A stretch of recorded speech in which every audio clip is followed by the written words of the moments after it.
कैसे इंसान है इमरान खान? इमरान खान ईमानदार इंसान है और बेईमान नहीं है। लगते बस उन्हें पता चल जाए कि बेईमानी कर रही है उन्होंने पीछे हटा दे किड्डा भी प्यारा है उन नाल नहीं रखेगा। मैरिट पे काम करते हाँ मेरिट पे काम कर। और 2-3 क्वालिटीज बता देना, आवाम जानना चाहती है, क्योंकि आप उनके साथ रहे हैं तो आपको जरा कहते हैं कि अगर या राह पे आ जाने या वाह पे आ जाने, तो आप तो राह भी पे है वाह भी पे है, तो आप जरा क्वालिटीज बता दें।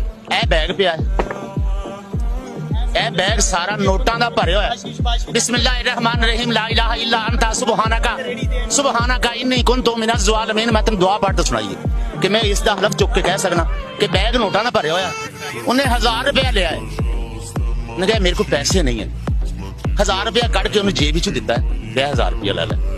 1 घंटे बाद वही पैसे ए मंजूर भाई मैं खान जी ए बैंक ही दे आ।